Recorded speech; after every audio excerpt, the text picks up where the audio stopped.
Imagine waking up tomorrow in a completely new city. No familiar streets, no morning coffee spot, no usual route to work. You'd feel disoriented, maybe even anxious, because nothing is regular, nothing is repeated. Now think about your real mornings. You probably wake up in the same bed, reach for your phone in the same way, brush your teeth without thinking. Those repeated rituals make the day feel normal. This is the hidden power of repetition and regularity. Habits are not flashy or dramatic.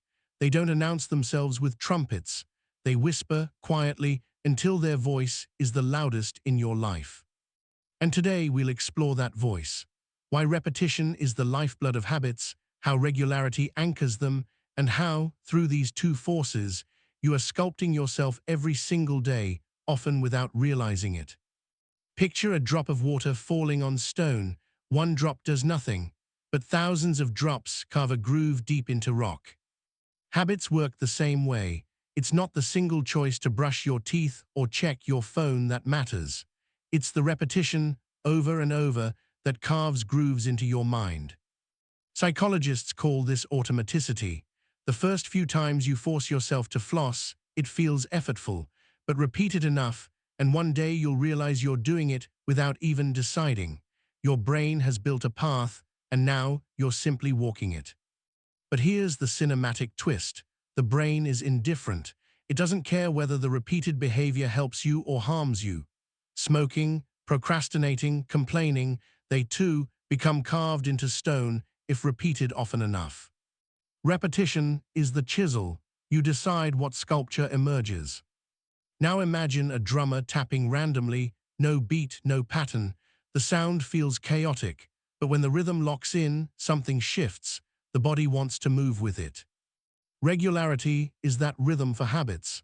It turns scattered actions into a steady beat your life can dance to.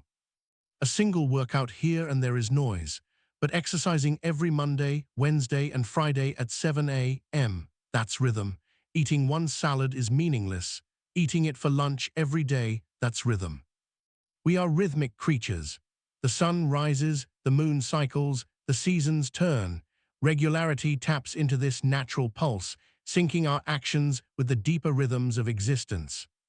Close your eyes and imagine walking through a dense forest.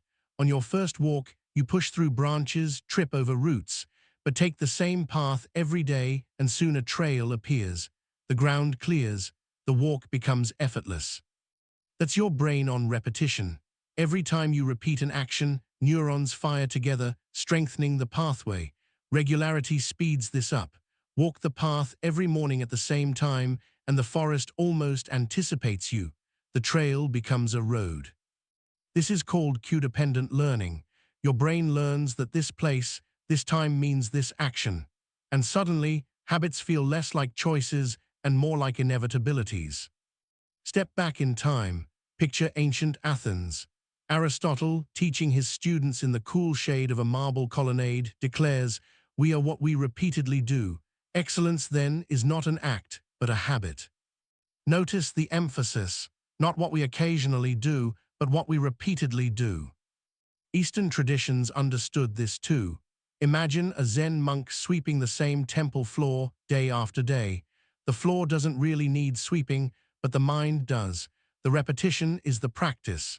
The regularity is the teacher. Philosophy shows us that repetition isn't just mechanical. It's moral, it's spiritual. It shapes character, not just behavior. Now let's flip the lens. Picture someone lighting their first cigarette. It feels strange, even unpleasant, but repeat it a few times, make it a regular after-dinner ritual, and the habit cements itself. Soon, quitting feels impossible. Or think of thought patterns.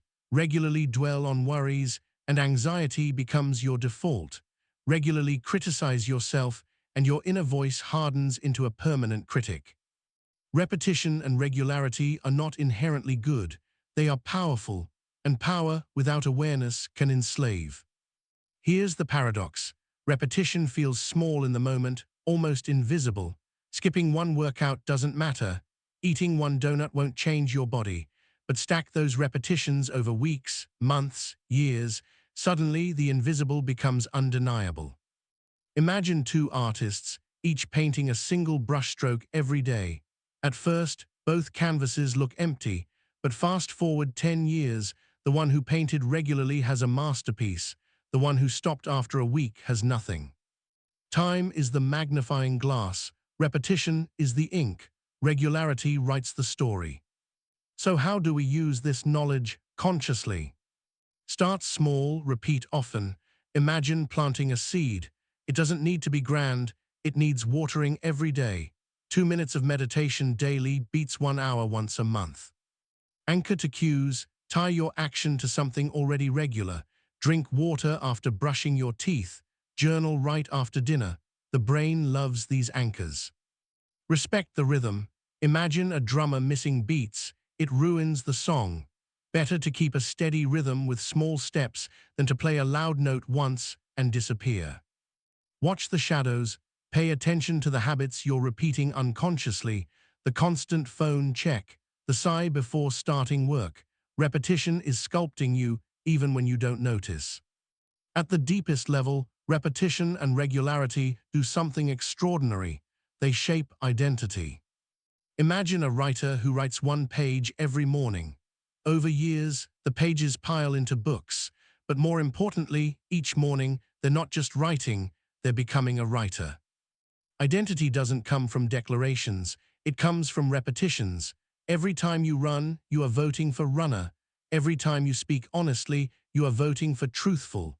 Every time you show kindness, you are voting for compassionate.